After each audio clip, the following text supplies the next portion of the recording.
नमस्कार मित्रांनो. अमावास्या शुभ की अशुभ? सामान्यतः अमावास्याला अशुभ समजण्याचा प्रकार जास्त प्रमाणात आहे. म्हणजे सगळ्या राशीच्या ज्या अमावास्या आहेत त्या साधारणतः अशुभ फलदायी असतात. अशा प्रकारचा एक समज आहे, परंतु तो पूर्णपणे बरोबर नाही. आजच्या व्हिडिओमध्ये आपण चर्चा करणार आहोत. कर्क राशीची अमावास्या असेल तर नेमकं त्या व्यक्तीचं व्यक्तिमत्व आणि त्याला जीवनात मिळणारी सुखदुःख ही कशा प्रकारची असू शकतात. तर सगळ्यात पहिल्यांदा कर्क राशीची जी अमावास्या असते याचा अर्थ हा की कर्क रास तुमच्या कुंडलीमध्ये ज्या ठिकाणी आहे, त्या ठिकाणी रवी आणि चंद्र हे दोन्ही जे ग्रह आहेत ते एखाद्यात आहेत किंवा युतीमध्ये आहेत. तर त्यावेळेस जे अमावास्यांचे आहे ती कर्क राशीची समजली जाते. इथे एक गोष्ट महत्त्वपूर्ण आहे ती म्हणजे कर्क राशीचा जो स्वामी आहे तो चंद्र आहे आणि कर्क राशीच्या अमावास्या असेल ते चंद्राचं बळ संपूर्णपणे कमी झालेलं असतं. त्याच्यामुळे सामान्यपणे जो महिला वर्ग आहे त्यांच्यासाठी कर्क राशीची जी अमावास्या आहे ती अशुभ फलदायी मानली जाते.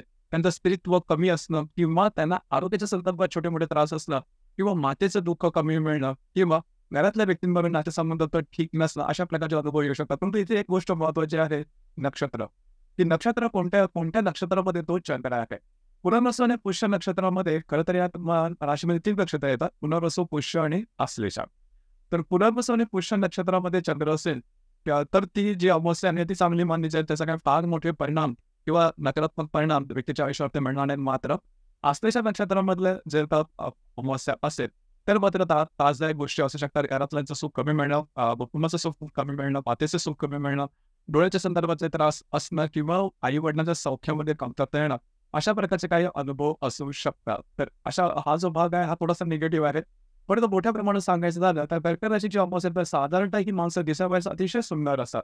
म्हणजे त्याचं सौंदर्य असतं हे मोहक असतं आणि कॉस्मेटिक सौंदर्य होते नाही तर ज्याला आपण बालपणापासून त्यांचं जे सौंदर्याची झाक असते ते दिसून येते. म्हणजे कुठल्याही प्रकारची जरी फॅशन केली तरी ते त्यांना लागून पडते. मुळात कर्क राशीची अमावास्या आहे त्यांना म्हणजे फॅशनचं वगैरे जास्त काही वेळ नसतं.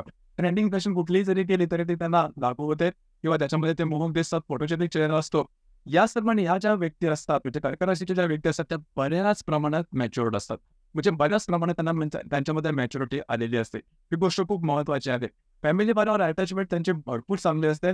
त्यांचेच ते जे व्यक्ती असतात ते स्वतःचे जे सुखदुःख असतात ते पूर्णपणे त्यांच्या कुटुंबामध्ये बघतात आणि कर्क राशीच्या अमावास्येची जी मुलं असतात यांच्यावरती घरातले जे माणसं ते प्राऊड फील करतात. कारण यांच्यामध्ये मॅच्युरिटी चांगली नसते.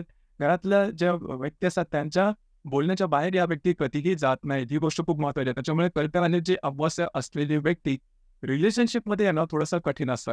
घरातल्या व्यक्तीचा किंवा घरातले जे कुलाचरण असतात त्या किंवा धार्मिकतेच्या गोष्टीचा त्याचा जो इन्फ्लुअन्स असतो, तो प्रभाव असतो, तो या व्यक्तीवरती सगळ्यात जास्त दिसून येतो. खास करून पुनर्वसू किंवा पुष्य नक्षत्रामध्ये ही गोष्ट बऱ्याच प्रमाणात दिसून येते.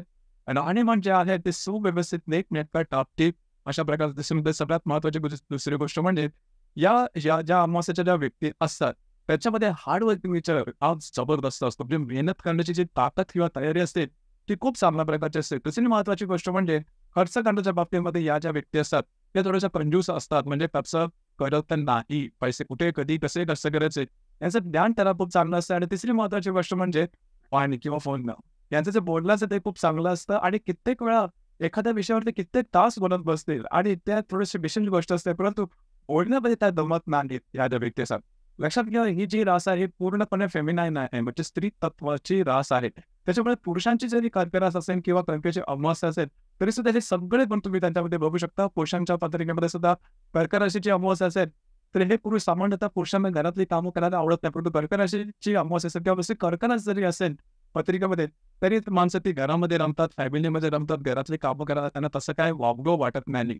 दुसरी महत्त्वाची गोष्ट म्हणजे घराच्या बाहेर सुद्धा ही कामं करते म्हणजे कर्क राशीची अमावास्या. पण त्याच्यामध्ये कारण त्याचं असतं की त्या घराच्या बाहेर काम करत किंवा मंदमकी घालताना त्यांना फार मोठा काय इंटरेस्ट असतो किंवा तसा तेवढा काय फक्त त्याच्यामधून मिळणारे उत्पन्न ते घरासाठी किंवा स्वतःसाठी आपण खर्च करू शकतो या भावनेने ते म्हणजे कामं करतात. दुसरी महत्त्वाची गोष्ट म्हणजे कार्यक्षेत्राच्या संदर्भामध्ये सुद्धा आवडीचंच काम करावं किंवा आवडीचंच काम असावं. मला आवडेल तेच काम करेल किंवा बिझनेसच करेल असा काही ठोकताळा त्यांचा नसतो. जे समोर येईल ते काम करायचं, फक्त त्याच्यातून उत्पन्न किंवा इन्कम मिळालं पाहिजे हा एवढाच साधारण त्यांचा विचार असतो. आणि मोठ्या प्रमाणात सांगायचं झालं तर पूर्ण गृहिणीची ही रास आहे. घरातल्या व्यक्तींमध्ये रमणारी ही रास आहे. मगाशी सांगितल्याप्रमाणे समजा पत्रिकेमध्ये शुक्र किंवा बुध तुमच्या चांगले नसतील तर सायकोलॉजिकल त्रास किंवा मानसिक तणावाखाली जास्त जाणं, कारण ह्या ज्या व्यक्ती असतात या बऱ्याच प्रमाणात स्ट्रेस घेणाऱ्या असतात. छोट्या मोठ्या गोष्टींचं सुद्धा स्ट्रेस टेन्शन घेणाऱ्या असतात. त्याच्यामुळे होतं काय ते थोडंसं ज्याला आपण प्रेशर किंवा स्ट्रेस जास्त आला तर भावनिकरित्या ते थोडंसं शॅटर्ड होतात किंवा त्या ठिकाणी थोडंसं लक्ष देणं गरजेचं राहील.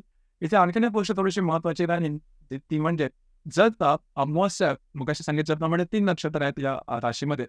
पुनर्वसू, पुष्य आणि आश्लेषापैकी आश्लेषा नक्षत्रामध्ये जर का अमावास्या असेल म्हणजे रविचंद्र दोन्ही एकत्र असतील तर माता-पित्याचं सुख कमी मिळणं, त्यांना स्वतःच्या संदर्भातले आरोग्याचे त्रास असणं, खास करून डोळ्याच्या संदर्भातले त्रास असणं या ठिकाणी लक्ष देणं गरजेचं आहे. ही गोष्ट अतिशय महत्त्वाची राहील. किंवा आरोग्याचे त्रास त्यांना थोडाफार होतातच. कारण रविचंद्र दोन्हीही याच राशीत आल्यामुळे आणि चंद्राचं बळ पूर्णपणे कमी झाल्यामुळे ही गोष्ट येते.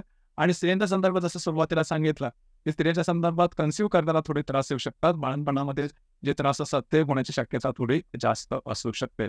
परंतु एकंदरीत सांगायचं झालं तर स्त्री तत्वाचे रास आणि त्याच्या संदर्भातले गुणधर्म या राशीमध्ये बऱ्याच प्रमाणात दिसून येतात. तर मित्रांनो हे होतं कर्क राशीची अमावास्या असेल तर नेमके त्या व्यक्ती कशा प्रकारच्या असतात या संदर्भातली चर्चा. धन्यवाद.